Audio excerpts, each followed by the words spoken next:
नमस्कार जय जगन्नाथ। आसतु जानिबा किन्नर मानको भूल भी दान दियंतु नहीं यही पांचटी जिनिस नचेत क्रोधरे घर छाड़ी जिबे माँ लक्ष्मी। हिंदू धर्म रे दान करिबा बहुत पुण्यदायी कार्य बोली विश्वास करा जाय। एही परि मान्यता अछि कि दान पुण्य करिबा द्वारा ईश्वरंकर आशीर्वाद मिलिबा सह घरे आपणकर सुख शांति एवं उन्नति मध्य आसीथाय।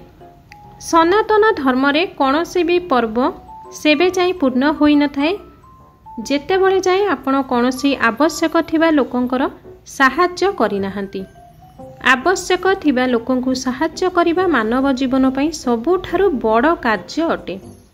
तेबे किन्नर मानकु दान देबा मध्य एक पुण्य कर्म बोली विश्वास करा जाय।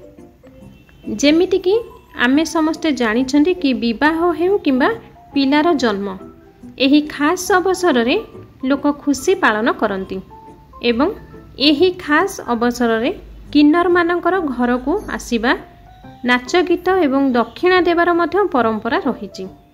जदि कौनसी मांगलिक अवसर किंबा पर्व होई थाए तेबे सेथिरे मध्य किन्नर मानकु दान दक्षिणा देवार परंपरा एवं मान्यता रही अछि।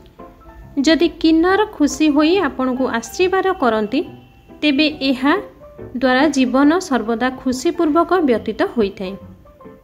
कुहा जाए कि किन्नरंकर आशीर्वाद द्वारा घरे सुख समृद्धि एवं उन्नति आसीथाय। सेथिपाई किन्नर को सर्वदा हृदय खोलिकी दान देबा उचित। एही परि पांचटी जिनिस अछि जहाकू आपण भूलले मध्य किन्नरंकु दान देबा उचित नुहे नचेत एही जिनिस दान करिबा द्वारा आपण कांगाल होई जिवे। प्रकृत रे एही पांचटी जिनिस कोन जहाकू किन्नर को दान देबा आदौ उचित नुहे। आसंतु जानिबा सेही विषय रे। नंबर 1 किन्नर को पुराणा कपड़ा दान करंतु नहीं। जेतेबेले आपणको घरे विवाह हुए किंबा संतानर जन्म किंबा कौनसी शुभ काम घटे सेतेबेले साधारणतः किन्नर माने आम घर को आसंती। जेतेबेले किन्नर माने आपणको घर को आसंती सेमानको पुराणा पोशाक भूल रे भी दियंतु नहीं। एही कारणरू आपणको परिवार उपरे विपर्ययर बड़ पर्वत भांगी पारे एवं घरर धन मध्य शेष होई पारे। जेतेबेले किन्नर माने शुभ कार्य समय रे आपणको घर को आसंती सेमानको सर्वदा नूतन पोशाक दान करंतु जहा द्वारा सेमाने खुशी हेबे एवं आपणको ढेर सारा आशीर्वाद देकी जिबे। नंबर 2 भूलले मध्य झाड़ू दान करंतु नहीं। जेमिति आमे समस्ते जानू जे झाड़ू को धनर देवी लक्ष्मी का प्रतीक भाव में विवेचना करा जाए। विश्वास करा जाए जे भगवान ब्रह्मा माता लक्ष्मी कर यह अत्यंत प्रिय होइथाय। तेणु झाड़ू को किन्नर को किंबा अन्य कौनसी व्यक्ति को भूल भी दान करंतु नहीं। जदि आपण सेमानकु एक झाड़ू देबाको चाहुछंती तेबे सेमानकु टंका देई परिबे जहा फଳରେ सेमाने निजे दुकान रू जाई झाड़ू किनी परिबे किंतु आपण केबे झाड़ू दान करंतु नहीं।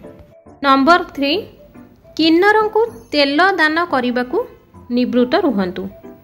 समस्तक घरे तेल रही थाए जहार व्यवहार खाद्य खाइबा एवं शरीर रे लगेइबा पई करा जाय थाए। धार्मिक मान्यता अनुसार रोषेई तेल को भूलले मध्य किन्नरंकु दान देबा उचित नुहे। एहीपरि मान्यता अछि कि एहीपरि करिबा द्वारा परिवार रे बड़ असुविधा आसीबार संभावना रहिछि। घरर समस्त सुख वैभव शेष हेबार संभावना रही थाए। नंबर 4 प्लास्टिक जिनिस दान करंतु नहीं। धार्मिक शास्त्र एही कथारे उल्लेख करा जायछि कि जेबे भी केही कौनसी भी अवसर रे किन्नरंकु घर को शुभेच्छा देबा पई आणंती तेबे तांकु प्लास्टिक जिनिस दान देबा उचित नुहे कारण एहा परिवार सदस्यक उन्नति रोकी होई जाई पारे। एतिकी नुहे आर्थिक समस्या मध्य आसी पारे। तेणु भूल ले भी किन्नर मानकु प्लास्टिक जिनिस दान करंतु नहीं। नंबर 5 भूल ले भी किन्नर को स्टील जिनिस दान करंतु नहीं। जदि किन्नर आपणक घर को कौनसी भी शुभ अवसर रे आसंती तेबे सेमाने आपणक परिवार को आशीर्वाद देइथांती। एहीपरि परिस्थिति रे आपण तांकु स्टील जिनिस दान रे दियंतु नाही। एमिति मान्यता अछि कि एहीपरि करिबा द्वारा मानसिक अशांति उत्पन्न होई पारे एवं परिवारर लोकंग मध्यरे क्लेश जन्म होई पारे। खाली एतिकी नुहे बरं परिवारर सदस्य मानकु चिकित्साहीन बेमारी मध्य होई पारे। तेणु किन्नर मानकु भूल भी एही 5टी जिनिस आदौ दान करंतु नहीं। भिडियोटी को अधिक रु अधिक शेयर करंतु। भिडियोटी जदि आपनको भल लगी थाए तेबे लाइक करने को जमारू भूलिबेनी। आम चैनल रे आपण माने नुआ थिले चैनल को सब्सक्राइब करने को मोर आपण मानकु अनुरोध।